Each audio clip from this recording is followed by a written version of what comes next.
Welcome to you, Deanie and Dylan. We are so grateful that you're willing to spend some time with us this afternoon to catch us up a little bit about on the great works that you've both been doing. I'm going to go ahead and start a little bit with Dylan. I know that I've already kind of introduced you to the group, but maybe share a little bit about who you are and how you came to be involved in the Aerospace and Innovation Academy, and then we'll follow up with Deanie. All right, yeah. So my name is Dylan Kiesling. I'm currently going into seventh grade, so I'll be a seventh grade member of this team. I can kind of give you like a timeline order of how I've been involved in this team. So I've been involved in this team for a long time now. I basically started in kind of the fourth grade. I was able to do this due to my brother. He was involved in this team. So he and Mr. Simmons would kind of let me sit on the meetings and just see what things they do. So in fifth grade, I joined a program called Space Club. This was also run by Mr. Simmons, and it was kind of like an admission process into the Wolfpack. So in this club, we learned about basic orbital mechanics and like worked in groups together. And then after that, I finally got to join the Wolfpack. So the main role I played in the Wolfpack is the lead CAD designer. So I've been the lead CAD designer for two CubeSat missions now, the Wolfpack 1 and the CapSat 1. And the CapSat 1 just launched to space just a few weeks ago. But I'm not just on CAD. I've also presented at numerous conferences around the world, such as Dubai, Greece, and in a couple of weeks, I'll be presenting in Paris.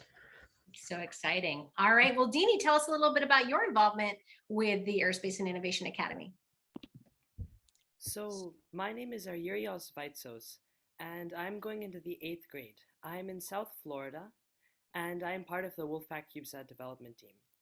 I joined the Wolfpack CubeSat development team because Mr. Simmons and Miss Christensen were at the school I was, the Y School. And so when I was in 4th grade and 5th grade, I really got to look up to all the students who were in the higher grades and part of the Wolfpack. So once I was in the 6th grade, I joined the Wolfpack CubeSat development team.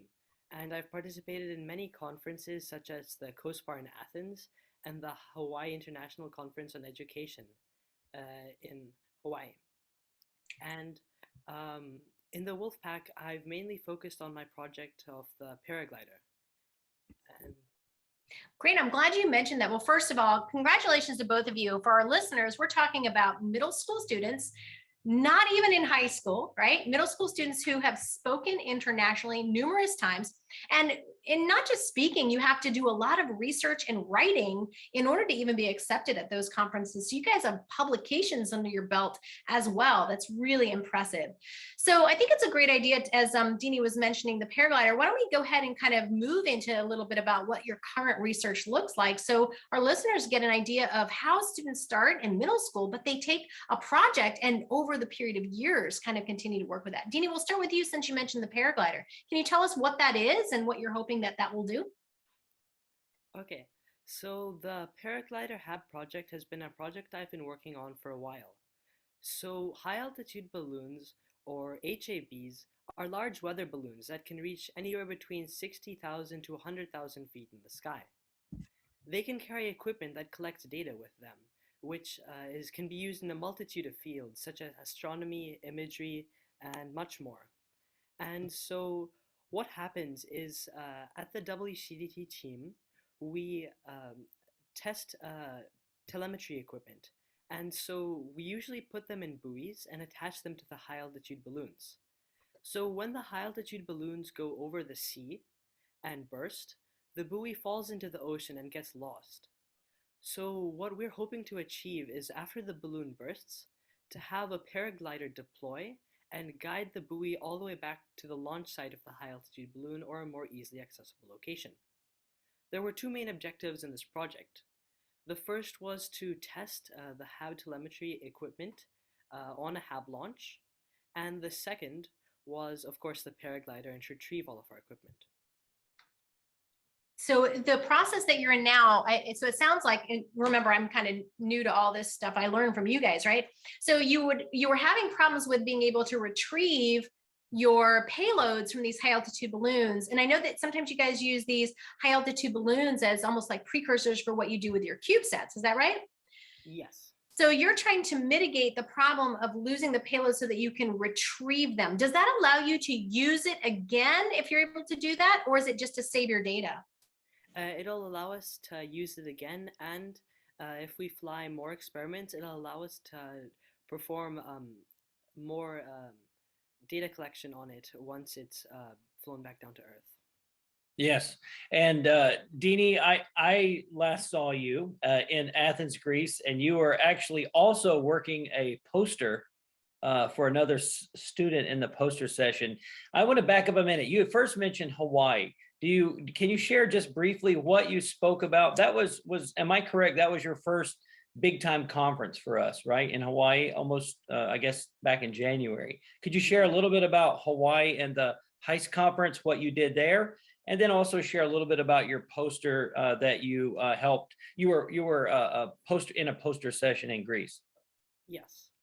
So I was part of one of my colleagues, Landon Strauss's paper in Hawaii, and we presented on the applications of artificial intelligence in the classroom. So we did a lot of research on how it can be used, and we found that it would mostly be used as an assistant for the teacher to allow the teacher to have more time to focus on the students and prepare a better have a better experience for all the students. That was my first major conference that I presented at. And in Greece, the poster session, I was part of Alex Castronovo's Python Orbital Mechanics project. And what we did was we wrote a Python program to help decision making on the most optimal orbital transfer based on a spacecraft's fuel and time constraints. Okay, share with our audience that may not know about orbits or orbital transfers. If you could share just briefly, what is a Hohmann transfer and how did you learn about it? So when a spacecraft launches, it usually goes into a parking orbit. From there, it can fire its engines in many different ways to get to the destination orbit. So a Hohmann transfer is the simplest and the first way that we learn of how to fire the rocket's engines to move it to the destination orbit. And I first learned about the Hohmann transfer at, I think it was the orbital mechanics camp that you have. And I learned more about it in the aerospace class in 6th grade. So you guys took the mathematical principles that you understood, and I know because I assigned you the prompt, you did them on paper with a pencil and a calculator, and you converted that knowledge to be able to do Python. You wrote Python code so that you could optimize orbital transfers of different types. Is that a fair summary? Yes. Okay, we're going to come back to you because I have some questions about like how you're ending up deciding, the factors to build something like that paraglider, but also, about just teamsmanship in general, like some of the difficulties that you might have seen with that. But first I want to go to Dylan to have you share with us a little bit about some of the research that you've been doing at these conferences as well. Yeah, so the most recent conference which we attended was the COSPAR, which was in Athens, Greece. I presented two presentations and at COSPAR. So the first one, which was Xenobots, I did by myself. So I'll just give a little bit introduction of what Xenobots are. So Xenobots are like the first living programmable nanorobots. And as part of our team, we engage in numerous molecular biology projects and research different payload ideas. And one of the things we decided to research about were Xenobots because we believe they could have great potential for future applications relating to spaceflight. So Xenobots are the first living programmable nanorobots, as I mentioned, and they have the ability to do multiple tasks. And one of these tasks is the ability to replicate. So meaning they can replicate, so that means they can theoretically exist perpetually. So like as we look to undertake longer space missions, for example, in medicine, they could play a whole new role. And then the other presentation, which I did was with my brother about digital engineering.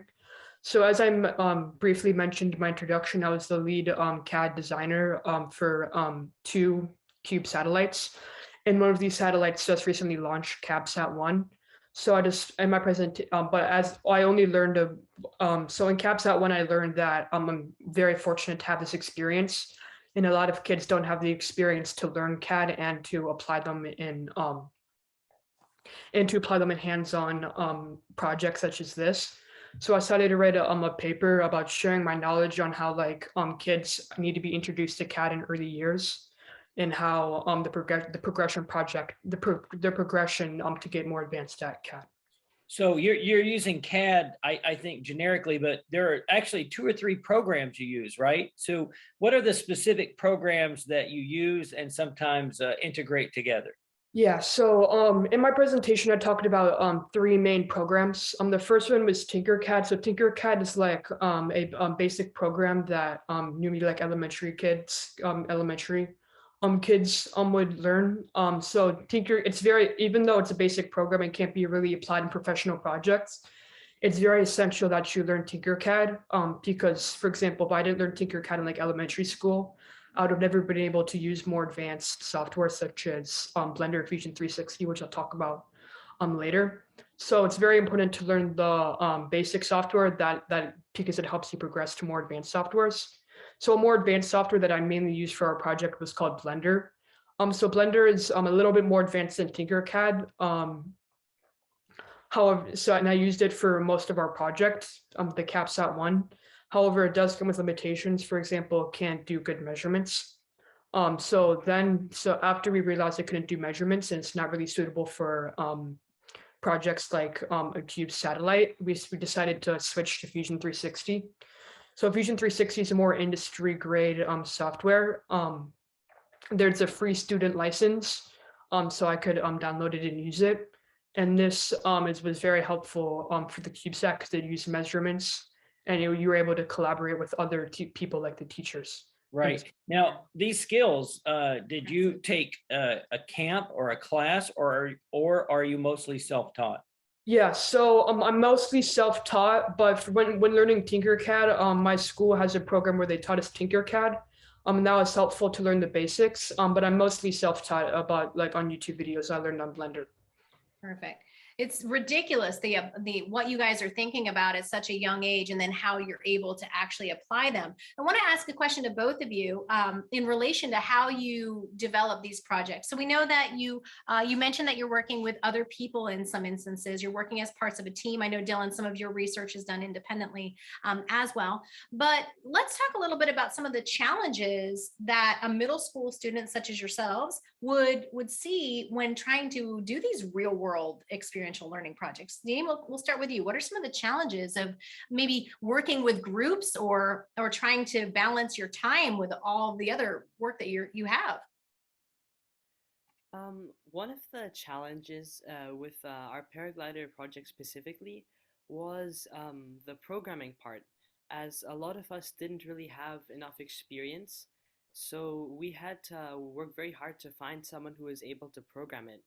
And so we're still working on the programming for a paraglider. It's a really difficult program. It has to use the servo motors on the paraglider to be able to adjust the parachute to guide the paraglider back to the launch site. So I think right now we have Alex Castronova working on the programming, and it's been a really big challenge to first of all find someone and then to actually start working on it. Right. Sounds like Dylan might be your go-to guy now that I'm hearing both of you speak at the same time. Maybe Dylan can help with that. CAD and programming are two very different things. Right. But Deanie, is it safe to say there are 2 actuators, and what you're really doing is changing the shape of your parachute to make it turn and go in the direction you want it to, towards hopefully an eventual GPS coordinate, which would be our launch site. Is that a fair summary? Yes. Well, Dylan, what about you? So I know that you aren't necessarily working with a large team the way that Deanie is. Is it okay that I'm calling you Deanie, by the way? I mean, obviously I'll introduce you as our Urios in the bio, but okay.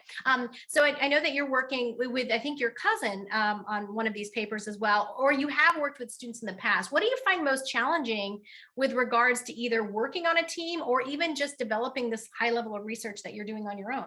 Yeah, so I can talk about one problem that I had working with my cousin. So for those of you who don't know, I'm writing a paper with my cousin about Xenobots as well. I'll be presenting that in Paris with him. Unfortunately, he couldn't go to Athens, Greece, but he will be at Paris and I will be presenting with him. So he lives currently in Illinois and I live in Florida. So we can't really have in-person meetings we can't have in-person meetings. So that's one problem is communication. However, we have done Zooms, and that has been helpful, but it's not really the same as in-person meeting. I would agree with you guys. The 3 biggest problems that I see for working in teams with kids at your age, number 1, you're not all in the same location. Some of you go to different schools. Number two, you don't drive. You are reliant on somebody else to get you where you need to be. Well, you're not at the same school. So if you were all in one school, at one time we were all in one class together. So that made it easier to get group work done when you're literally in a classroom where the projects you're working on are just part of the class. And the fact that, as Dylan mentioned, you're geographically disparate, you can't drive yourselves, you're not at the same school. I feel like those three make it really hard. This paraglider project's in the real world, right? It's not just a research paper. So there's 3D printing, there's coding, there's assembling. We have a large, I guess, test schedule that we need to create. Those are real world difficulties, right? Yeah. Well, I'm thinking too, Dylan, like you had a real world application yourself when you were designing the visual, the VR, right? Like, so you're working on something that's also in the real world as well. How do you both manage your time for such large tasks and still be able to do your schoolwork? I mean, that's always a question we get from parents who are concerned with that. Yeah, so I guess I'll start. So for schoolwork, but working on these projects is like something I like genuinely like doing. So it's more easier to do when you actually like doing it. So when filtering out schoolwork and this, like for example, like some students have free time where they like doing certain things like playing games, but for me, I really like working on these projects. So and then on weekends I normally have some time to do this. So it hasn't really been the biggest challenge for me. And especially with summer, it's been very nice working on these projects. Got it. So find something that you like, because then it's not work, right? What about you, Dini? I think what's really helped me manage all these projects with my schoolwork is although these projects are very big, if we break them down into much smaller tasks that instead of taking like 20 hours, maybe take one, it might it makes it much easier to do that and then have all my schoolwork that's due maybe for the next couple of days done, and just work on it in small pieces instead of Right. one bit of Yeah. That's probably going to serve you well, in life in general, right? Take a large task and break it into chunks. Yes, very good. Yeah. That's good. So, all right. So now we're talking about seventh and eighth grade students going in. Are you going to continue to work on these projects so that you can continue to expand your resumes with them? Or are you thinking about starting something else? Let's start with Dylan. We'll go to Dini. Yeah, so I'm definitely going to continue writing papers. Like for example, I'm going to Paris in a couple weeks, but I definitely want to continue going to multiple conferences. Like as you mentioned, yeah, high school's coming up, and I think it's very important to expand my resume. So yeah, I definitely plan to continue what I'm doing. And Dini? I also plan to continue with my work, especially with the paraglider. I definitely like to see it finished and actually be able to take the payload from the hab back down to us. And I know that the Japanese Space Agency reached out to us at the presentation. So hopefully we can work with them on their habs too with the paragliders. I would That's very really much, exciting. Deanie, like to take a group of you to visit that professor. I have emailed him just recently, and they face the same problems we do, is that their balloons end up in the ocean. So that's very good. Deanie, what is the next? We know Dylan's going to Paris in September. What is your next event that you'll be, what's your next conference, as they say? So my next conference is the Small Sat in Utah. I'm actually leaving in a couple of days on Thursday to go there. Okay. I'm going to be presenting about high altitude balloons and about the telemetry and how we tested on the high altitude balloons before we can put them in the CubeSats. And this will be your first time attending Small Sat, correct? Yes, it'll be my first time. 3,000 to 4,000 small sat enthusiasts there. It's the world's largest gathering.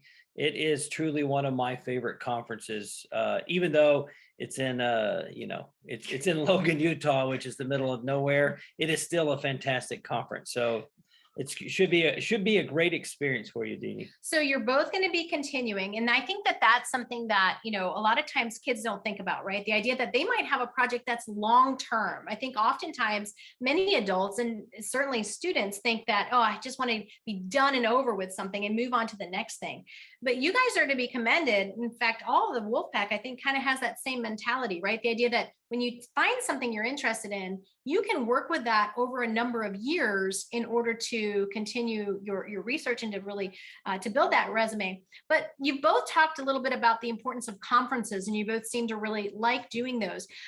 What do you think are some of the biggest benefits for someone of your age actually either writing a paper or presenting at the conference? We'll start with Dylan this time. Yeah, so one of the definitely one of the biggest benefits that I'm receiving from this is learning about STEM at such an early age and gaining this real world experience at an early age. So when I do want to go apply to jobs or go to college, I have this experience already. Like for example, if you work on like a CubeSat project in college, it could take 2 or 3 years. So if you don't have any knowledge of like STEM or CAD or anything, then you wouldn't really be able to work on this project. But now that I have the knowledge that I'm learning in middle and high school, I can go to I can go to college and work on projects, and not even college, in real world, and work on these projects. Right. So you're actually doing the work that most people wouldn't be seeing until they were at least a senior in high school or beyond that. What about you, Deanie? What do you think are the most the beneficial parts of being at a conference or writing the papers? I think there's a couple. One of them has to be the opportunity to be able to present the work that you're so passionate about to many people who are interested.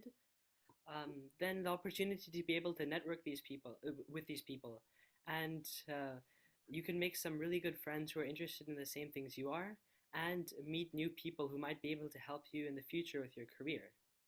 I also think that it's a really good opportunity to be able to boost your confidence, to be able to present to a lot more people at once, like maybe people like more than the amount you would see in like the classroom. Right. Yeah. So, at one point at the poster session, I remember there was a group of, I don't know if they were graduate students or what, but there was a group of young men talking to you about your project. Do you remember that when you were sharing out? Who were they, and what were you guys discussing when I saw you guys at the poster session? So they were, I think, Greek Greek students who were all learning about orbital mechanics. And so when they saw our poster on orbital mechanics, they were really interested. So they had a lot of questions about like the different transfers. I remember one of them asked about the bielliptical transfer because I don't think he had seen that before. Right. Did you feel comfortable answering their questions? And would you say that's the kind of experience that's good for your confidence building? Yeah, I was able to answer all of their questions, and I think it really helps build confidence. And it's also a lot of fun to talk to them. I agree with you. Yeah. Yeah, you look like you were in your element, right? I didn't see any need to walk up because you had it under control. It was looked like a good interaction. I have to say, like, I always, and my role is, of course, different from Mr. Simmons in that I get so much of a reward watching you guys when you present. The idea that, we all start off with something, we're all a little nervous. It's, at least I am when I present, but at the end of it, by the time you guys are done, you always come across like being such professionals in a way that shocks all of the adults in the audience. So both of you and all of the students who present, really, I know I ride you hard sometimes about deadlines and practices, but it really shows. And we're so proud of not only when you're presenting, but just the hard work that goes into it before you get to travel and present that. So I'm really, really glad to hear that you're going to continue on with those, because they are such important projects. And I think it's going to really help you stand out on your resumes. We just have a few minutes left.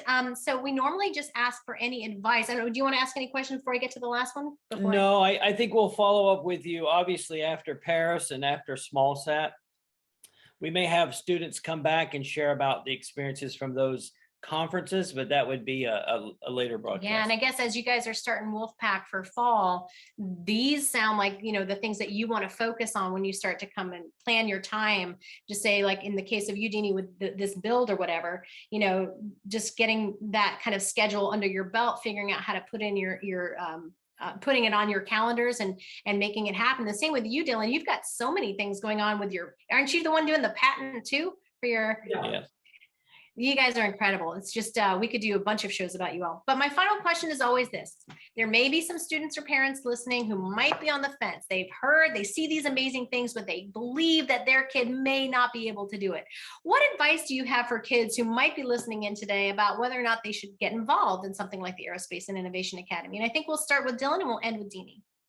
Yes, so some advice I have, I came into this program not necessarily want to be like an astronaut or anything like that. I was always interested in CAD.